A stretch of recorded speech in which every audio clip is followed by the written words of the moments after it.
नमस्कार, मैं डॉक्टर अमोल चौहान।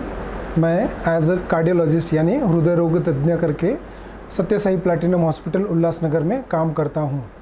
आज वर्ल्ड हाइपरटेंशन डे यानी उच्च रक्तदाब, जिसे सिंपल लैंग्वेज में हाई बीपी भी कहा जाता है, इसके बारे में मैं आपको कुछ जानकारी देना चाहता हूँ। कॉमनली ये क्वेश्चन पड़ता है कि ये हाई ब्लड प्रेशर क्या होता है, बीपी क्या है, हाइपरटेंशन क्या है। उच्च रक्तदाब यानी हाइपरटेंशन यानी जब अपना हार्ट धड़कता है तो वो सिकुड़ता है और सिकुड़ने के बाद वो अपने रक्त वाहिनी में कुछ रक्त पंप करता है, तो वो अपनी रक्त वाहिनी के वॉल पे दबाव तैयार करता है, तो उसे ही ब्लड प्रेशर कहा जाता है, जो ज़रूरी है शरीर में रक्त प्रवाह होने के लिए। ब्लड प्रेशर्स दो टाइप के होते हैं, एक सिस्टोलिक ब्लड प्रेशर और एक डायस्टोलिक ब्लड प्रेशर। जब हृदय सिकुड़ता है उस समय के बीपी को सिस्टोलिक बीपी कहा जाता है, और सिकुड़ने के बीच के समय का जो बीपी होता है उसे डायस्टोलिक बीपी कहा जाता है। अब दूसरा प्रश्न ये होता है कि नॉर्मल ब्लड प्रेशर क्या है, नॉर्मल ब्लड प्रेशर की वैल्यू क्या होती है। नॉर्मल ब्लड प्रेशर नॉर्मली 120/80 यानी नॉर्मल ब्लड प्रेशर होता है, और जब ब्लड प्रेशर 140/90 के ऊपर हो जाता है तो उसे हाई ब्लड प्रेशर कहा जाता है। तो इसके बाद का प्रश्न ये होता है, तो 120 और 140 के बीच में जो वैल्यू आती है उसे क्या कहा जाता है, तो उसे प्री हाइपरटेंशन यानी हाई ब्लड प्रेशर की बीमारी को लेबल करने के पहले की जो स्टेज है उसे प्री हाइपरटेंशन कहा जाता है। हाई ब्लड प्रेशर हम डायग्नोसिस यानी उसका निदान कैसे करते हैं। हाई ब्लड प्रेशर हम सिंपल इंस्ट्रूमेंट्स जिसे स्पिग्मोमैनोमीटर कहा जाता है उससे मेजर होता है। अभी हाई ब्लड प्रेशर किस वजह से हमें होता है, मुख्यतः हम हाई ब्लड प्रेशर के कारण को दो भागों में डिवाइड कर सकते हैं। एक है जो परिवर्तन कर सकते हैं, दूसरा परिवर्तन नहीं कर सकते हैं।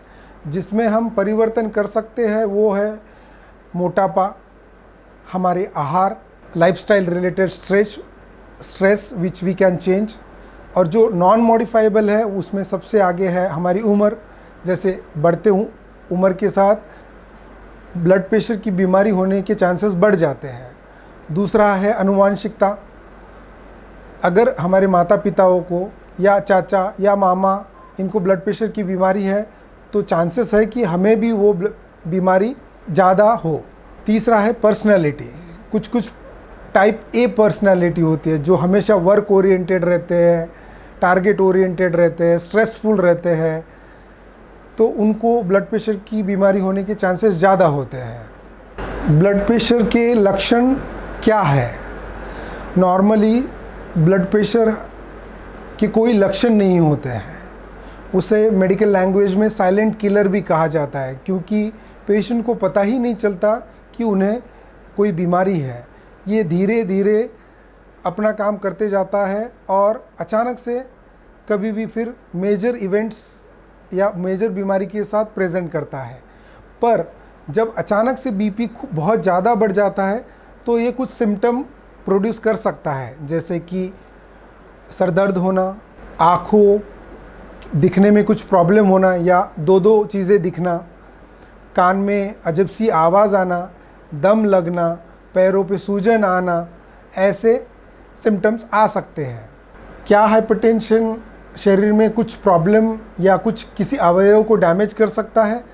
हाँ, ये सभी अवयवों को डैमेज करता है, पर डोमिनेंटली हार्ट, ब्रेन, किडनी और आँखें ज़्यादा करके अफेक्ट होती है। अभी ये क्वेश्चन आता है हमारे मन में कि ये ब्लड प्रेशर हमें कैसे पता चले।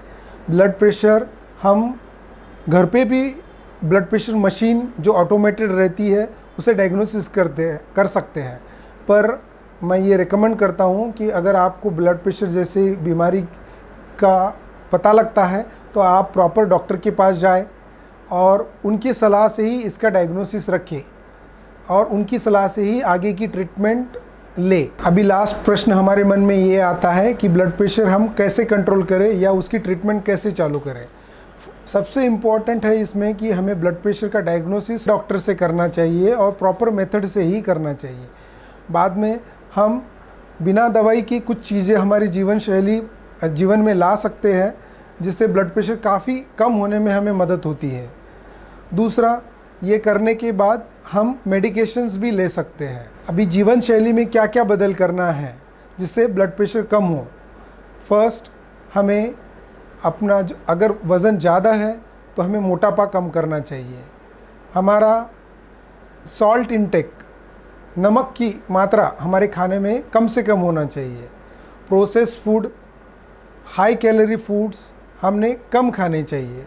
तले हुए पदार्थ एकदम कम होने चाहिए। हमारे खाने में ज़्यादा मात्रा सब्जी की रहनी चाहिए। रेगुलरली एक्सरसाइज करना चाहिए। अभी एक्सरसाइज में एरोबिक एक्सरसाइज, यानी जिस एक्सरसाइज से आपका हार्ट रेट बढ़ता है, जैसे रनिंग, वॉकिंग, स्विमिंग, ये चीज़ें करनी चाहिए, जिससे हमें वज़न कम करने में और ब्लड प्रेशर कम करने में भी मदद होती है।